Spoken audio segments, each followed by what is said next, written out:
Hello friends. Notes revision की class में आज हम जिस टॉपिक का रिवीजन करने जा रहे हैं वो है राजस्थान का एकीकरण। तो चलो स्टार्ट करते हैं। भारतीय स्वतंत्रता अधिनियम 1947 की धारा 8 के अनुसार भारत की स्वतंत्रता के साथ ही देशी रियासतों पर से ब्रिटिश सरकार की सर्वोच्चता समाप्त हो गई तथा ये सर्वोच्च पुनः देशी रियासतों को हस्तांतरण कर दी गई। जैसे ही भारत आज़ाद हुआ 1947 को, तो धारा 8 के अनुसार जो जितने भी जो रियासतें थी उन पर जो शासन था वो ब्रिटिश सरकार से हटकर वापस उन्हीं रियासतों को सौंप दिया गया। देशी रियासतों को अपनी इच्छानुसार भारत अथवा पाकिस्तान में किसी में सम्मिलित होने अथवा पृथक अस्तित्व बनाए रखने की स्वतंत्रता थी, चाहे वो भारत में मिल ले या वो पाकिस्तान में विलीन हो या अपना एक स्वतंत्र अस्तित्व रखे। ये जो स्वतंत्रता थी ये देशी रियासतों को दी गई। स्वतंत्रता के समय राजस्थान में 19 रियासतें थी, 3 ठिकाने थे और एक चीफ कमिश्नर प्रदेश था अजमेर मेरवाड़ा।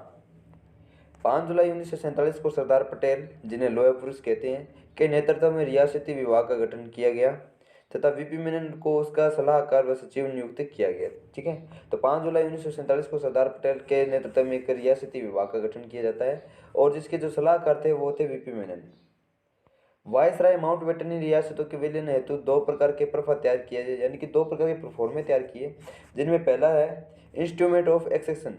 इसके में क्या था कि इसके माध्यम से कोई भी राजा इस प्रपत्र पर हस्ताक्षर कर भारतीय संघ में शामिल हो सकता था। यानी कि अगर कोई इंस्ट्रूमेंट ऑफ एक्सेशन इस प्रफा पर सिग्नेचर करता है तो उसको भारत में ला लिया जाएगा। दूसरा था स्टैंड स्टिल एग्रीमेंट, यानी कि स्टैंड स्टिल मतलब यह एक प्रकार से यथास्थिति के लिए सहमति होता है। यानी कि अगर कोई रियासत अपना एक पृथक अस्तित्व रखना चाहे तो वे स्टैंड स्टिल एग्रीमेंट पर साइन करके अपना एक पृथक अस्तित्व रख सकते हैं। उसके बाद 25 जुलाई 1947 को वायसराय बेंटन ने नरेंद्र मंडल का एक अधिवेशन बुलाया। 15 अगस्त 1947 के पश्चात सिर्फ जूनागढ़, हैदराबाद एवं कश्मीर के राज्य तथा पुर्तगाली एवं फ्रांसीसी उपनिवेशों का भारत में सम्मिलित होना शेष था।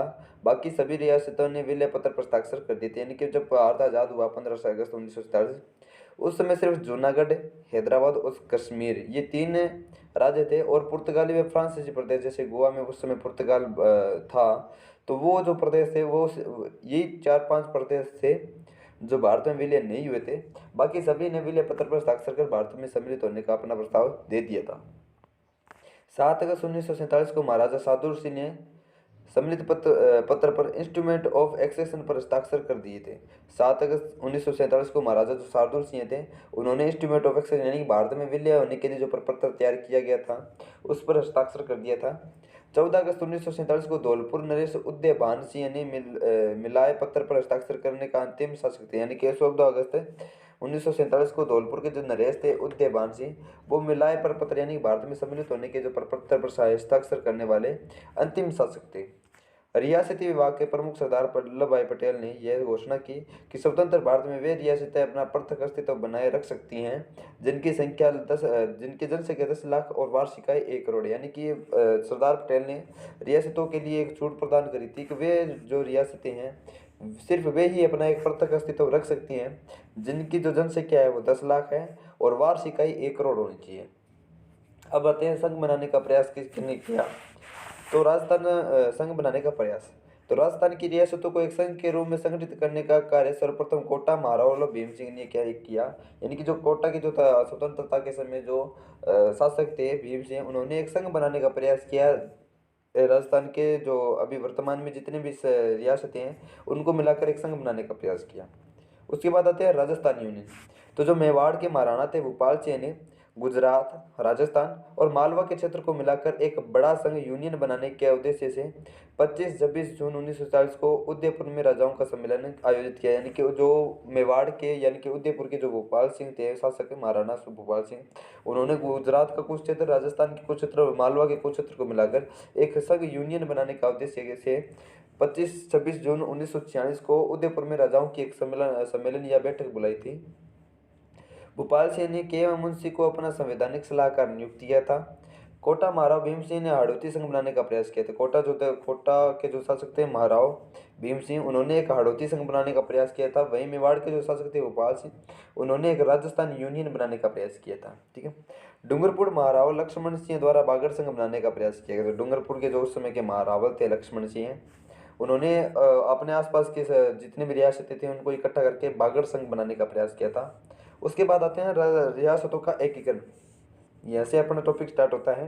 तो रियासतों का जो एकीकरण है वो 7 चरणों में संपन्न होता है और उसका जो समय अंतराल रहता है वो रहता है 1948 से लेकर 1956 तक, जिसमें 19 रियासतें, 3 ठिकाने और एक चीफ कमिश्नरी क्षेत्र को विलय करके पूरा एक राजस्थान का एकीकरण की पूरी प्रक्रिया को किया गया।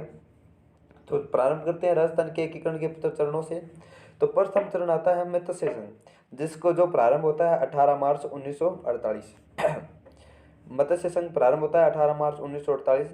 मत्स्य संघ का जो क्षेत्र था, जिसमें जितने भी क्षेत्र रियासतों को इकट्ठा किया गया था, उनका जो कुल एरिया था वो 1200 वर्ग किलोमीटर था और जनसंख्या थी 18 लाख, लगभग 18 लाख थी। और इस पूरे संघ की जो पूरी वार्षिक आय थी वो थी 1.84 करोड़, ठीक है, 1.84 करोड़, ठीक है। इसमें जो महारावल थे, यानी कि कौन कौन से रियासतों को इकट्ठा करके एक संघ बनाया गया था, तो वो थे अलवर, भरतपुर, धौलपुर और करौली, ठीक है। अलवर के उसमें के जो शासक थे वो थे तेज सिंह, भरतपुर के थे बृजेंद्र सिंह, धौलपुर के जो उस समय के शासक थे उदयभान सिंह और करौली के जो शासक थे वो थे गणेश सिंह। यानी कि ये प्रमुख महारावल थे। उन्होंने अपने जो रियासत थी अलवर, भरतपुर, धौलपुर और करौली, इन चारों को मिलाकर एक संघ बनाने का प्रयास किया, एक जो मत्स्य संघ बनाने का प्रयास किया। और इसमें एक ठिकाना भी सम्मिलित है जिसका नाम है नीमराना ठिकाना, यानी कि 4 रियासतें और एक ठिकाने को मिलाकर एक संघ बनाया गया जिसका नाम था मत्स्य संघ। और जो नीमराना ठिकाना था उसके उसमें के शासक थे राजा राजेंद्र सिंह। अच्छा, इसमें कौन कौन सी बात आए, तो अलवर और भरतपुर में मेवाड़ जाति द्वारा आतंक फैलाया गया था। 30 जनवरी 1948 को गांधी जी की हत्या में अलवर नरेश, तेज सिंह और उनके प्रधानमंत्री एन.वी. खेर का हाथ होने की वजह से संदेह किया गया। इन चारों शासकों को दिल्ली आमंत्रित किया गया, यानी कि जब ये मत्स्य संघ बन रहा था उसी समय 30 जनवरी 1948 को गांधी जी की हत्या कर दी जाती है, जिसमें बताया जाता है कि अलवर के जो नरेश थे तेज सिंह और उनके प्रधानमंत्री एन.वी. खेर का इसमें हाथ हो सकता है। दूसरा कारण क्या हो सकता है वादा इसमें, कि अलवर और भरतपुर में मेव जातियों का आतंक था, तो इसके कारण भी थोड़ी बहुत बाधाएं आई थी इस संघ को बनाने में। 28 फरवरी को इन शासकों द्वारा सहमति पत्र पर हस्ताक्षर कर दिए गए और के एम मुंशी की सलाह पर इसका नाम मत्स्य संघ रखा गया। जो सलाहकार बनाए गए थे के एम मुंशी, उनकी सलाह पर इसका नाम मत्स्य संघ रखा गया। अलवर, भरतपुर, धौलपुर, करौली सहित 4 रियासतें व एक ठिकाना था नीमराना को मिलाकर मत्स्य संघ का निर्माण किया गया। इसका उद्घाटन एन.वी. गाडगिल द्वारा लोहागढ़ दुर्ग, भरतपुर में किया गया। ये क्वेश्चन आ जाता है कि मत्स्य संघ जब बनाया गया तो उसका उद्घाटन किनके द्वारा किया गया, तो वो थे एन.वी. गाडगिल। और कहाँ पर किया गया था, भरतपुर में जो लोहागढ़ दुर्ग है वहाँ पर किया गया, ठीक है। जब यह मत्स्य संघ बना तो उसकी राजधानी अलवर को रखा गया। राज प्रमुख थे वो उदयभान सिंह जो धौलपुर के उसमें के शासक थे। उप राज प्रमुख जो थे गणेश पाल थे करौली के शासक। प्रधानमंत्री बनाया गया शोभाराम कुमावत जो अलवर प्रजामंडल के प्रमुख नेता थे। ये क्वेश्चन आ जाते हैं कि मत्स्य संघ में कौन किसको प्रधानमंत्री बनाया गया, किसको राज प्रमुख, किसको उपराज प्रमुख, और राजधानी क्या थी, तो वो अलवर थी, ठीक है। उसके बाद मंत्रिमंडल जो बनाया गया था मत्स्य संघ में, उनमें कौन कौन से सदस्य शामिल थे, तो पहला है गोपीलाल यादव जो कि भरतपुर से थे, जुगल किशोर चतुर्वेदी, मंगल सिंह जो कि धौलपुर से थे, भोलानाथ अलवर से, और चिरंजी लाल शर्मा करौली से। ये मंत्रिमंडल के सदस्य हैं। उसके बाद आते हैं द्वितीय चरण के। द्वितीय चरण जो है उसका नाम था राजस्थान संघ, जो था 25 मार्च 1948, यानी कि जब मत्स्य संघ बना था उसी से 7 दिन बाद में राजस्थान संघ बनाया गया। राजस्थान संघ का क्षेत्रफल था लगभग 16,807 वर्ग किलोमीटर। जनसंख्या थी 23.5 लाख और वार्षिक आय थी 1.9 करोड़ रुपए। ये क्वेश्चन पूछ लेते हैं कि जो राजस्थान संघ बनाया गया था उसकी कितनी जनसंख्या थी, कितना क्षेत्रफल था, कितनी उसकी वार्षिक आय थी, तो क्षेत्रफल 16,807 किलोमीटर था, वर्ग किलोमीटर था। जनसंख्या 23.5 लाख थी और वार्षिक आय थी वो 1.9 करोड़ रुपए उस समय थी, ठीक है। अच्छा, इसमें किन किन रियासतों को शामिल किया गया था, तो इनमें 9 रियासतें और एक ठिकाने को शामिल किया गया था। तो 9 रियासतें कौन कौन सी थी, किशनगढ़, टोंक, बूंदी, कोटा, शाहपुरा, झालावाड़, बांसवाड़ा, डूंगरपुर, प्रतापगढ़, ये 9 रियासतें और एक ठिकाना जो कि था कुशलगढ़, जिसके जो उसमें के शासक थे हरेश सिंह। इस ठिकाने को मिलाकर 9 रियासतें और एक ठिकाने को मिलाकर राजस्थान संघ का निर्माण किया गया।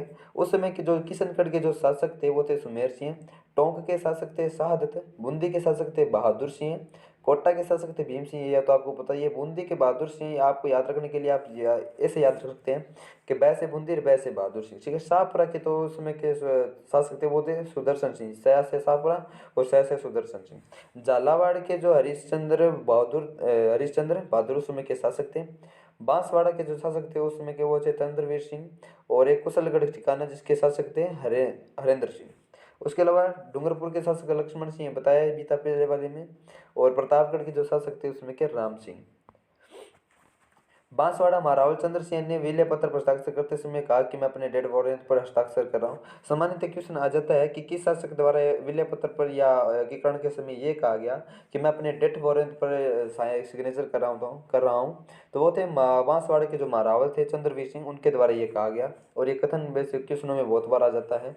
उद्घाटन हुआ कोटा के दरबार हॉल में, और इसी का भी जो उद्घाटन था वो जैसे मत्स्य संघ का उद्घाटन किया गया था एन.वी. गाडगिल ने, उसी प्रकार जो राजस्थान संघ है उसका उद्घाटन भी एन.वी. गाडगिल के द्वारा किया गया। मत्स्य संघ का जो उद्घाटन है वो भरतपुर के लोहागढ़ दुर्ग में किया गया था, जबकि जो इस राजस्थान संघ का जो उद्घाटन है वो कोटा के दरबार हॉल में किया गया, वो भी एन.वी. गाडगिल के द्वारा। उसके बाद जब ये राजस्थान संघ बनाया गया तो उसके राज प्रमुख थे वो कोटा के महाराव भीम सिंह थे। इन्होंने पहले भी एक संघ बनाने का प्रयास किया था, जब उदयपुर के भोपाल सिंह द्वारा संघ बनाने का प्रयास किया गया, डूंगरपुर के लक्ष्मण सिंह द्वारा जो संघ बनाने का प्रयास किया गया, उसमें भीम सिंह के द्वारा भी एक हाड़ौती संघ बनाने का प्रयास किया गया। और जब ये राजस्थान संघ बना तो इसके राज प्रमुख किसको भीम सिंह को ही रखा गया, जो कि कोटा के उस समय के शासक थे। उपराज प्रमुख थे जो बहादुर सिंह बूंदी के शासक थे उसमें के, उनको बनाया गया। और प्रधानमंत्री थे वो गोकुल लाल असावा थे जो शाहपुरा के थे, शाहपुरा के थे। ठीक है। तो प्रधानमंत्री गोकुल लाल असावा। इसके बाद बात करते हैं तृतीय चरण के। तृतीय चरण में 10 रियासतें और एक ठिकाने को सम्मिलित किया गया था, और इसका नाम दिया गया था संयुक्त राजस्थान, जो कि एक महीने बाद जो जब मत्स्य संघ बना था उसी के एक महीने बाद, जैसे मत्स्य संघ बना था 18 मार्च को, तो उसके एक महीने बाद 18 मार्च अप्रैल को 1948 को ये संयुक्त राजस्थान संघ बनाया गया। और इसमें शर्तें क्या थी, जो मेवाड़ के जो भोपाल सिंह उसमें के शासक थे, उन्होंने क्या शर्त रखी कि मेवाड़ को महाराणा को आजीवन वंशानुगत राज्य प्रमुख बनाया जाए, यानी कि जो मेवाड़ के जो महाराणा हैं उनको आजीवन के लिए क्या किया जाए, इस संयुक्त राजस्थान संघ का राज प्रमुख आजीवन के लिए बनाया जाए। दूसरी उनकी शर्त थी कि जो महाराणा होगा, जो राज प्रमुख होगा, उसको 20 लाख रुपए वार्षिक प्रीवियर्स दिया जाएगा। और तीसरी शर्त उनकी ये थी कि उदयपुर को संयुक्त राजस्थान की राजधानी बनाया जाएगा। जो उदयपुर उनका जो शासक था, जहाँ के वो शासक थे, उसको संयुक्त राजस्थान संघ का राजधानी बनाया जाएगा। तो जो मेवाड़ के महाराणा थे भोपाल सिंह, उनकी इन तीनों शर्तों को ही मान लिया गया था। और महाराणा को 10 लाख रुपए वार्षिक प्रीवियर्स, 5 लाख प्रीवियर्स मेवाड़ के राजवंश की परंपरा के अनुसार धार्मिक कार्य में, और 5 लाख रुपए राजप्रमुख पद के भत्तों के रूप में दिया गया, यानी कि टोटल कुल मिलाकर 20 लाख रुपए वार्षिक प्रीवियर्स दिया जाने लगा। संयुक्त राजस्थान की वार्षिक आय 3.16 करोड़ थी, 3.16 करोड़ या 3.16 करोड़ रुपए थे। उदयपुर को जो शासक था उस समय भोपाल सिंह था। उद्घाटन पंडित जवाहरलाल नेहरू के द्वारा किया गया। क्वेश्चन ये पूछ लिया जाता है कि जो संयुक्त राजस्थान संघ बनाया गया उसका उद्घाटन किनके द्वारा किया गया, तो पंडित जवाहरलाल नेहरू। इससे पहले जो मत्स्य संघ बना था उसका जो उद्घाटन किया गया वो गाडगिल के द्वारा किया गया था, और राजस्थान संघ का भी उद्घाटन गाडगिल के द्वारा किया गया था। राज प्रमुख भोपाल सिंह जो कि उदयपुर के जो शासक थे उनको ही बनाया गया उनकी शर्त के अनुसार। उपराज प्रमुख जो राजस्थान संघ के राज प्रमुख थे भीम सिंह है, उनको अब उपराज प्रमुख बना दिया गया, और भोपाल सिंह की शर्त के अनुसार राजधानी उदयपुर को बनाया गया। और प्रधानमंत्री थे जो राजस्थान संघ के संयुक्त राजस्थान संघ के, वो माणिक्यलाल वर्मा थे। मंत्रिमंडल के सदस्यों में उदयपुर से प्रेम नारायण माथुर, भूरेलाल बेया, मोहनलाल सुकाड़िया, शाहपुरा से थे गोकुल लाल असावा, डूंगरपुर से थे भोगीलाल पांड्या, कोटा से थे अनिल हरी, बूंदी से थे ब्रज सुंदर शर्मा। ये मंत्रिमंडल के सदस्य थे। इस मंत्रिमंडल ने 11 माह तक कार्यरत रहा, और 11 माह के पश्चात एक नया संघ बनेगा। यह मंत्रिमंडल पूर्णतः राज्यमंडलों के प्रतिनिधियों से गठित था, यानी कि इसमें जितने भी मंत्रिमंडल के सदस्य थे वो प्रजामंडलों के प्रतिनिधियों से गठित था, यानी कि उनके अंदर प्रतिनिधि थे सारे। उसके बाद आता है चतुर्थ संघ, जिसका नाम दिया गया भरत संघ। भरत संघ जिसका बना था 30 मार्च 1949 को। मई 1948 को सिरोही का प्रबंध मुंबई प्रेसिडेंसी को सौंपा गया। ये क्वेश्चन पूछ लिया जाता है। जबकि जैसलमेर का जो प्रशासन था भारत सरकार ने अपने हाथ में ले लिया। समाजवादी नेता राम मनोहर लोहिया के नेतृत्व में राजस्थान आंदोलन समिति का गठन किया गया। राम मनोहर लोहिया ने अपने एक मांग पत्र में मांग की कि जयपुर, बीकानेर, जैसलमेर और मत्स्य संघ को संयुक्त राजस्थान में मिलाकर एक बृहत संघ के रूप में इकाई का निर्माण किया जाए। यानी कि जो राम मनोहर लोहिया थे उन्होंने एक राजस्थान आंदोलन समिति का गठन किया और उन्होंने एक मांग पत्र जारी किया जिनमें उन्होंने लिखा कि जयपुर, बीकानेर, जैसलमेर और मत्स्य संघ इन सभी को मिलाकर एक संयुक्त राजस्थान में इनको सभी को संयुक्त राजस्थान में मिला दिया जाए। और मत्स्य संघ जो कि अभी अलग था उनको जयपुर, बीकानेर, जैसलमेर इन 3 रियासतों को मिलाकर संयुक्त राजस्थान में एक बृहत राजस्थान के रूप में एक इकाई का निर्माण किया जाए। 14 जनवरी 1949 को सरदार पटेल ने उदयपुर में आम सभा में घोषणा की कि जोधपुर, जयपुर और बीकानेर के नरेशों ने पूर्णतः अपने राज्यों के विलय का स्वीकार कर लिया है, यानी कि वो संयुक्त राजस्थान में मिलना चाहते हैं। जब उनको मिलाया गया तो समस्या ये पैदा होगी कि जयपुर व जोधपुर दोनों में से राजधानी किसको बनाया जाए। तो सरदार पटेल द्वारा समिति का गठन किया गया इसके लिए, और समिति के सदस्य थे VR पटेल, HC बुरी और HP सिन्हा। इस समिति द्वारा जयपुर को राजधानी बनाने का सुझाव दिया गया और राजधानी जयपुर को बनाने के पश्चात जो संयुक्त राजस्थान था जिसमें 10 रियासतें और एक ठिकाना था उसमें जयपुर को मिला दिया गया, जोधपुर को मिला दिया गया, जैसलमेर को मिला दिया गया, बीकानेर को मिला दिया गया। इन 4 रियासतों को मिलाया गया और एक जो ठिकाना था लावा उसको मिलाकर टोटल जो रियासतें हो गई थी वो 14 रियासतें और 2 ठिकाने हो गए थे। संयुक्त राजस्थान में जयपुर, जोधपुर, बीकानेर एवं जैसलमेर को 30 मार्च 1949 को विलय कर भारत के उप प्रधानमंत्री सरदार पटेल द्वारा जयपुर सिटी में उद्घाटन किया गया। यानी कि जो पूछ लिया अगर बृहत राजस्थान का जो उद्घाटन कहाँ पर किया गया तो जयपुर जो पिंक सिटी प्लेस है, जयपुर में सिटी प्लेस में प्रधानमंत्री सरदार पटेल द्वारा इसका उद्घाटन किया गया। 30 मार्च को राजस्थान दिवस के रूप में मनाया जाता है। जब भारत बृहत राजस्थान का जो उद्घाटन हुआ 30 मार्च को, उसी दिन को राजस्थान दिवस के रूप में मनाया जाता है। और जब राजस्थान जो बृहत राजस्थान बनाया गया तो उसके जो महाराज प्रमुख थे, जो पहले राज प्रमुख थे संयुक्त राजस्थान के, उन्हीं को महाराज प्रमुख बना दिए गए। मेवाड़ के जो उदयपुर के जो शासक थे भोपाल सिंह, राज प्रमुख मान सिंह द्वितीय को बना दिया गया।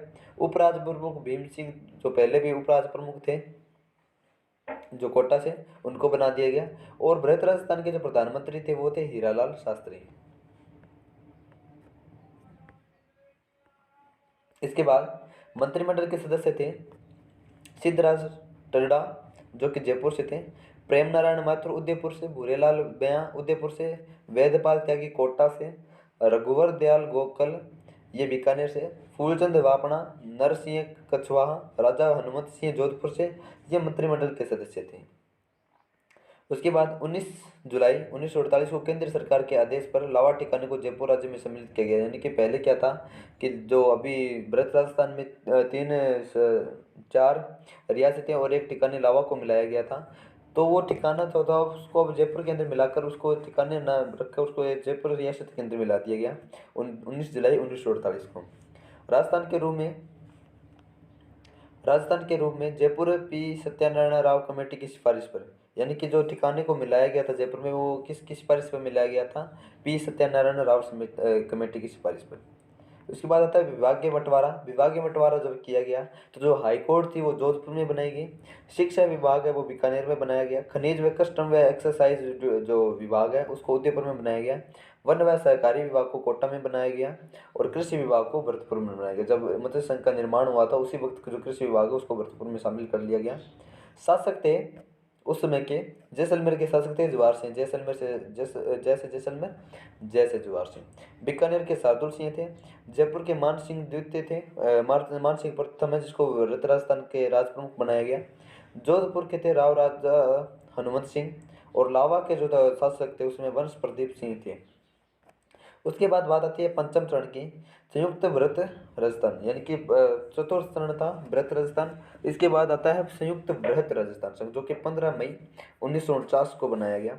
अलवर और करौली के शासकों ने राजस्थान में विलय के लिए सहमत हुए। भरतपुर व धौलपुर के शासक राजस्थान के विलय के लिए सहमत नहीं हुए। यानी कि जो शुरू में मत्स्य संघ बना था उसमें अलवर करौली के जो शासक थे वो तो राजस्थान संघ में विलय होना चाहते थे, लेकिन जो भरतपुर और धौलपुर के जो शासक थे वो विलय नहीं होना चाहते थे। जो व्रत राजस्थान है उसमें मत्स्य संघ को मिलाया गया। व्रत राजस्थान में 14 रियासतें 2 ठिकाने, मत्स्य संघ में 4 रियासतें 1 ठिकाना, तो इनको मिलाकर एक संयुक्त व्रत राजस्थान बनाया गया और कुल मिलाकर 18 रियासतें व 3 ठिकाने हो गए। भरतपुर और धौलपुर की जनता की राय जानने के लिए शंकरराव देव समिति गठित की गई। यानी कि अलवर और करौली तो सम्मिलित होने के लिए सहमत थे, लेकिन भरतपुर व धौलपुर के जो शासक थे वो राजस्थान संघ में मिलने के लिए शामिल नहीं थे संयुक्त राजस्थान संघ में।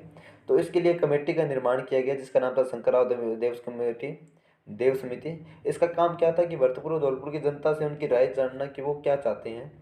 तो इसके सदस्य थे आर के सिहावा और प्रभुदयाल। समिति ने अपनी रिपोर्ट में बताया कि यहाँ की जनता राजस्थान में मिलना चाहती है और इसकी सिफारिश पर फिर भरतपुर और धौलपुर को भी राजस्थान संघ में संयुक्त राजस्थान संघ में विलय कर लिया गया। भारत सरकार ने शंकरराव देव समिति की सिफारिश को ध्यान में रखते हुए मत्स्य संघ को भरत राजस्थान में विलय कर लिया। ठीक है, और इस प्रकार 5वां चरण पूर्ण होता है जिसमें मत्स्य संघ जो है वो भरत राजस्थान में मिलकर संयुक्त वृहत राजस्थान संघ बनता है। उसके बाद आता है छठा चरण। छठे चरण में जो कि होता है 26 जनवरी 1950 को, इसमें संयुक्त वृहत राजस्थान में सिरोही का जो माउंट आबू है उसको सम्मिलित कर लिया जाता है और देलवाड़ा को छोड़कर यानी कि जो संयुक्त राजस्थान संघ है उसमें सिरोही का जो माउंट आबू क्षेत्र है, यानी कि सिरोही को तो पहले ही मिला लिया गया था, लेकिन माउंट आबू के जो क्षेत्र है सिरोही का उसको 6वें चरण में मिलाया गया। और इस प्रकार संयुक्त वृहत राजस्थान में सिरोही को मिलाने के पश्चात जो बन के आता है राजस्थान संघ उसको कहा गया राजस्थान संघ, जिसमें 19 रियासतें और 3 ठिकाने थे। 26 जनवरी 1950 को भारत के संविधान लागू होने पर राजपूताना के इस भूभाग को विधिवत राजस्थान नाम दिया गया। यानी कि जब संविधान लागू हुआ 26 जनवरी 1950 को, तब इस पूरे राजस्थान संघ को एक नाम दे दिया गया राजपूताने को राजस्थान। 7वां और आखिरी चरण था सप्तम चरण पुनर्गठित राजस्थान। इसमें क्या किया गया, 1 नवंबर 1956 को ये हुआ था। भाषाई आयोग बनाया गया, फजल आयोग, और इसकी सिफारिश पर इसमें कुछ परिवर्तन किए गए थे। तो षष्ठ अपना जो संयुक्त वृहत राजस्थान संघ बना था 6 चरण में, उसमें कुछ परिवर्तन किए गए थे। माउंट आबू व देलवाड़ा, अजमेर, मेरवाड़ा, सुनेल, टप्पा मध्य प्रदेश का राजस्थान में मिले। यानी कि उनको भाषाई आधार पर क्या किया गया था कि जो देलवाड़ा हो गया, अजमेर का मेरवाड़ा हो गया, सुनेल टप्पा जो कि मध्य प्रदेश में था उनको राजस्थान में मिलाया गया, क्योंकि वहाँ के जो लोग थे वो राजस्थानी बोलते थे तो उनको इस क्षेत्र में मिलाया गया। राजस्थान के झालावाड़ का जो क्षेत्र है था सिरोंज क्षेत्र, उसको मध्य प्रदेश में मिला दिया क्योंकि वहाँ पर मध्य प्रदेश की बोली बोलने वाले ज़्यादा लोग थे। और ये 2 पॉइंट आपको थोड़े ज़्यादा याद रखने हैं। माउंट आबू, देलवाड़ा, अजमेर का जो मेरवाड़ा था, सुनेल टप्पा जो कि मध्य प्रदेश का था, उनको राजस्थान में मिलाया गया क्योंकि वहाँ के लोग अपनी जो राजस्थान की भाषा बोलते थे। और राजस्थान के जो झालावाड़ का क्षेत्र का जो सिरोंज क्षेत्र था उसको मध्य प्रदेश को सौंपा गया। तो क्यों सुना जाता है कि झालावाड़ का जो राजस्थान के जो झालावाड़ क्षेत्र का सिरोंज क्षेत्र उसको मध्य प्रदेश में कौन से चरण में मिलाया गया था और कब मिलाया गया था? इसको मिलाया गया था सप्तम चरण में, और 1 नवंबर 1956 में जब इसको पुनर्गठित किया गया था राजस्थान को, तब मिलाया गया था। राजस्थान पुनर्गठन आयोग जो कि भाषाई आयोग है 22 दिसंबर 1953 में गठित होता है। भाषाई कारणों को सुलझाने हेतु ये गठित किया गया था और इसके अध्यक्ष थे फजल अली और इसके जो सहायक सदस्य थे वो थे हृदयनाथ कुंजरू और सरदार पन्नीकर। इस आयोग ने अपनी रिपोर्ट दिसंबर 1955 को भारत सरकार को सौंपी। इस रिपोर्ट के आधार पर संसद ने नवंबर 1956 में राज्य पुनर्गठन अधिनियम का गठन किया और इस अधिनियम द्वारा राज्यों को श्रेणीगत अंतर समाप्त किया गया और राज प्रमुख का पद भी समाप्त कर दिया गया। यानी कि जो राज प्रमुख बनाए जा रहे थे उसके पद को भी समाप्त कर दिया और श्रेणी क्रम अंतर को भी समाप्त कर दिया।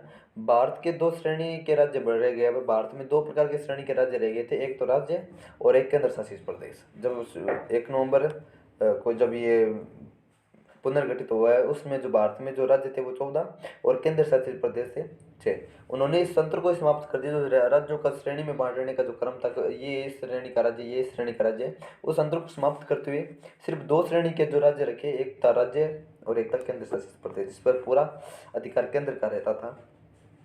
अंत में हम बात कर लेते हैं कुछ महत्वपूर्ण तथ्यों की।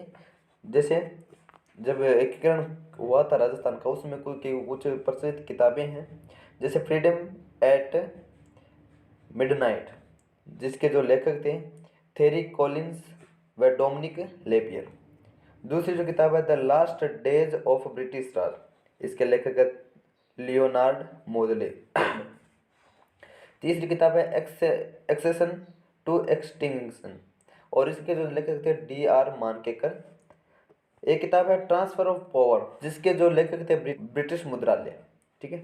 The story of the integration of India stage, और इसके जो लेखक थे VP मेनन।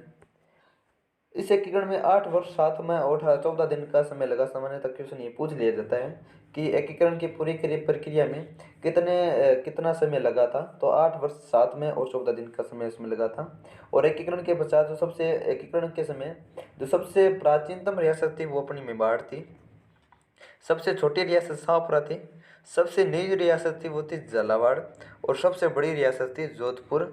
और राजस्थान को जो है 20 श्रेणी का राज्य था। यानी कि सामान्यतः क्वेश्चन पूछ लिया जाता है कि एकीकरण के समय राजस्थान को किस श्रेणी का राज्य बताया गया, तो 20 श्रेणी का राज्य। और इसी के साथ जो अपने राजस्थान का एकीकरण का जो पूरे नोट्स का रिवीजन है वो कंप्लीट होता है।